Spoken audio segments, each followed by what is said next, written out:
whispering scream. This is a memory that still haunts me. I've never told anyone the full story because at the time I was new to the town, new to the job, and I knew no one would believe me. But I know what I saw, I know what I felt, and it broke something. It's why I have trouble trusting people. It's why I still get this sick feeling just thinking about his smile. It was my first real job. I'd been there maybe 8 months. I'd moved to the city for it, and I was lonely. I knew no one. I was awful at small talk, and I was so desperate to make just one friend. And then there was Alex. Alex was, the office golden boy, just charismatic, funny, everyone loved him. And yeah, I had a massive, embarrassing crush on him. So, the Christmas party, I was just standing by this pillar, nursing a warm wine, trying to look like I belonged. Around 11 p.m, he found me. He came over, all smiles. He gestured over to his group of friends, and then he looked at me. I remember the feeling of being included. He was inviting me.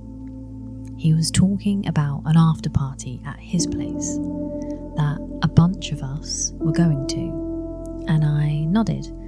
I'm embarrassed to say that my heart was soaring. I saw him tapping on his phone, and I assumed he was telling the others we were leaving, and I believed him. Of course I did, it was Alex. We all went outside, and it was chaos with everyone trying to get a taxi, and somehow it was just me and him in the first one. I remember feeling this stupid little thrill, and then a little knot of anxiety, and he must have seen it because he smiled at me, that easy golden boy smile, and the feeling went away, and I felt safe. The taxi ride felt long. We left the city and we drove for maybe around 20 minutes out into this dark, quiet suburb. I didn't recognise any of it. The car pulled up to this big, nice looking house, but it was completely dark. I was a bit confused because I thought we were going to a party. Alex paid the taxi and the taxi drove off.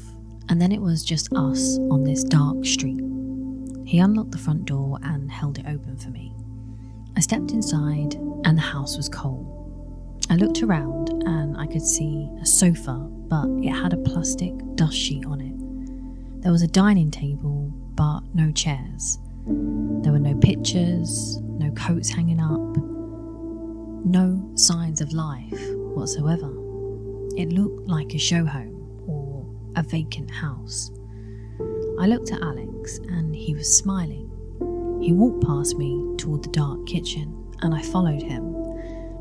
I remember saying, "Alex?" My voice small and questioning. And I remember him stopping in the kitchen doorway with his back to me. And I said again, "Alex?" He turned around and his mask dropped. That's the only way I can describe it. The smile, it was gone. His whole face just went slack. His eyes, which were usually so warm, now they were just flat and cold. And he looked almost bored. He was looking through me. It definitely wasn't Alex. This person was a stranger. And in that split second, I knew there was no party. I knew there were no others. He never messaged anyone. It was all a lie. And it was just me in this cold, empty house in the middle of nowhere with him. He didn't move. He didn't lunge at me or try to grab me or anything like that. He just watched me like he was waiting to see what I would do. So I spun around and I ran I ran as fast as I could, out the front door, down the path, onto the dark street. I didn't look back. I just ran and I ran until my lungs were on fire. I finally hit a main road and I hid behind a bus stop, shaking so hard I could barely stand. And I just cried. I crouched down at this bus stop and I cried and I cried. I got myself an Uber and I got home. But the worst part was Monday. Monday morning, I felt terrified. I walked in and Alex was already there at his desk, making a coffee run for everyone, just like he always did. He looked up at me as I walked in and gave me that exact same big easy smile and said, "Morning, Chloe. Did you have a good weekend?" I couldn't believe it. I just nodded and then made my way straight to the bathroom and threw up. I handed in my notice as soon as I found another job. I never told anyone while I was there because I know that they would not have believed me. I don't know what his plan was or what he wanted to do, but it is one of the most unsettling experiences I have ever had in my life.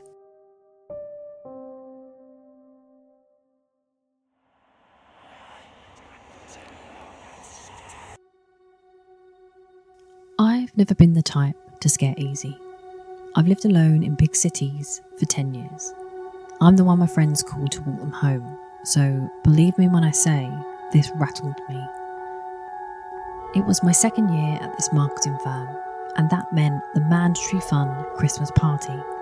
They'd hired out the top floor bar of some swanky, soulless hotel. Everyone was 3 drinks in, fake laughing at our boss's terrible jokes. I was suffocating. I needed a break from the noise and the perfume, and I saw a heavy fire door with a sign for the rooftop terrace and pushed it open. The second I stepped out, the cold hit me like a wall. It was one of those sharp, breathless December nights, but the view was incredible. I walked over to the ledge, taking it in, feeling the night air cut through my very thin party dress. I stayed out there for maybe 2 minutes, just long enough for my fingers to start to go numb. I went back to the door, grabbed the handle, but it didn't turn. I pushed, but nothing. I tried the handle again, but it was locked. I just stood there. You have got to be kidding me. I wasn't scared, I was pissed. I banged on the door. "Hey, some genius locked the roof door." I was just about to kick it, and then I saw a shape through the little frosted glass window, a silhouette. I remember thinking, thank God, and started hammering on the glass, shouting things like, "Hey, open up, it's me, Anna, let me in."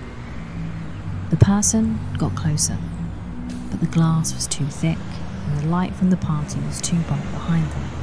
I couldn't see a face, it was just a dark, man-shaped outline.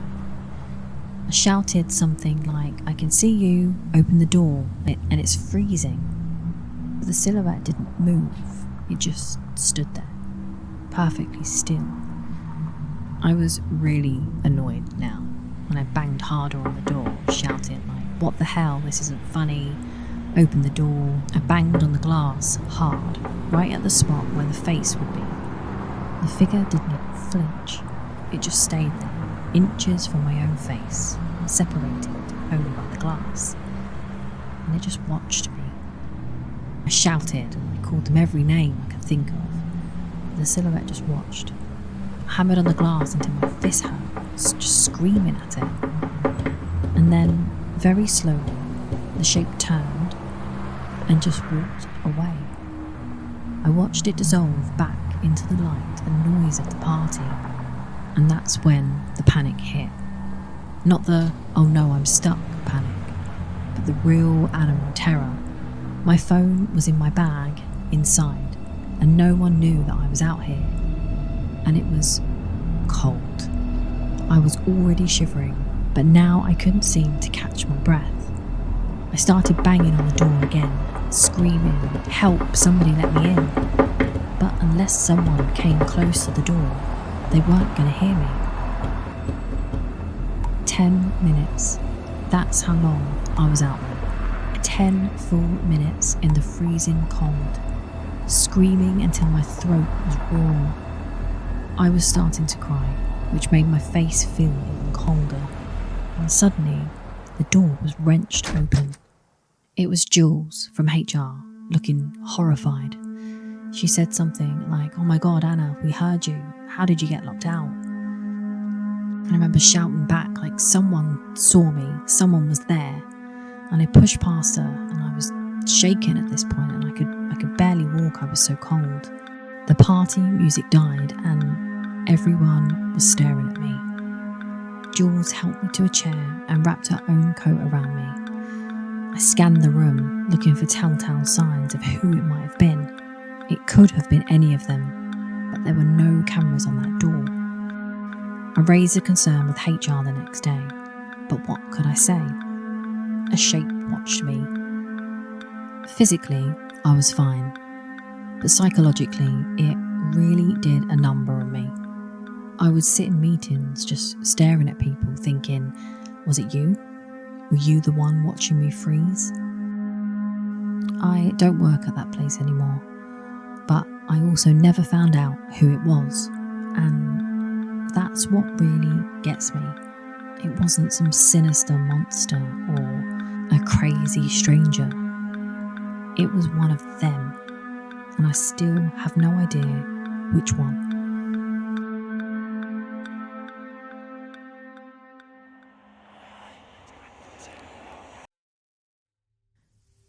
I've never told anyone this. Not my family, not my friends, and definitely not the police. I'm not sure what I'd even say. That I got a weird gift at a Christmas party? They'd think I was crazy. But I've had this memory stuck in my head for 4 years, and I just need to put it somewhere. It happened at my first proper job out of uni. I'd been there for about 3 months, so I was still the new girl. I was pretty socially awkward and hadn't really made any friends, which is why I was dreading the mandatory office Christmas party. It was a low budget thing at the office after 6 p.m. Cheap tinsel on the monitors, warm Prosecco in plastic cups. The main event was a Secret Santa with a strict £10 limit. My name was one of the last to be called. I went up and was handed a small, squishy padded envelope. I could feel the shape inside and just thought, oh great, a USB stick. How lazy. I forced a smile and said, thanks, whoever you are, and quickly stuffed it into my coat pocket. I didn't think about it for the rest of the night. I made an excuse to leave around 8 p.m, as I figured that was a respectable time to leave. I got home shortly after, feeling drained and completely sober. I thought I might as well do a load of washing, because why not? And while emptying my pockets, I found the envelope. I pulled out the USB and saw that it was this cheap, black, unbranded thing. I don't know why I plugged it in. Boredom, curiosity. At the time, I just didn't think. My laptop chimed and a single drive appeared, and on it there was a single video file, watch.mp4. So I clicked it. The video opened, and it was really grainy, like it had been filmed on one of those old handheld recorders, and it was dark. The camera wasn't moving, and it looked like someone had dropped it on the ground in the woods, pointed at a cluster of thin trees and dead leaves. I sat there and waited, mildly curious about what I was looking at. Nothing happened for a while, and the only sound I could hear was the wind, this high, almost whistling sound through what I could make out to be bare branches. I checked the runtime and saw it was 15 minutes long. Seeing that, I almost closed it. I figured it was maybe someone's idea of a prank. People can be very weird. I got distracted by a notification on my phone, so the video was just playing in the background when I heard another sound. I looked up and saw it was around the 5-minute mark. It was this rhythmic noise, like a thud, scrape, thud, scrape. I put my phone down and leaned into the laptop, trying to see if anything in the picture had changed. I turned the volume up a little, and it sounded like digging. I'm sure of it. It sounded like someone digging off camera somewhere, but close. What the hell was this video? I felt this cold prickle go right up my neck. I'm not sure why, but I found that part really creepy. I sat there listening to this thud scrape for a few more minutes, and then at around the 10:30ish mark, I heard a scream. Not some big, long movie scream. It was more of a yelp, like a single sharp, high-pitched sound, as if someone had been suddenly surprised. It cut off instantly, and the digging noise stopped. I kept staring at the screen, at the same patch of dark woods, and for about 30 seconds there was silence. Then the digging sound started again.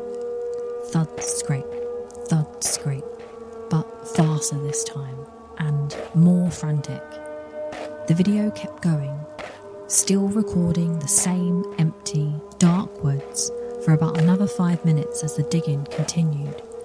And then it cut to black, and that was it. I sat there for a bit, wondering what the hell I had just watched. And then I remembered where this video came from. This was my secret Santa gift. Someone at work, someone who I had just spent 2 hours with, and someone who I worked with on a daily basis. They gave this to me. Was this some joke? A confession? A warning? And why me? I never said anything. The next day at work was torture. Every time someone looked at me, every time someone smiled and said, "Merry Christmas," I felt sick. Was it Dave from accounts? Sarah from HR? I had no idea, but I quit that job 6 months later. I made up some excuse about career progression, but the video was the real reason. I just couldn't stand not knowing who had given that to me. I still have the USB stick. It's in a box in my attic, wrapped in some old sock or something. I've never been able to bring myself to throw it away, and every time I think of it, I just get this really weird feeling that it wasn't a joke or a prank. It was something real.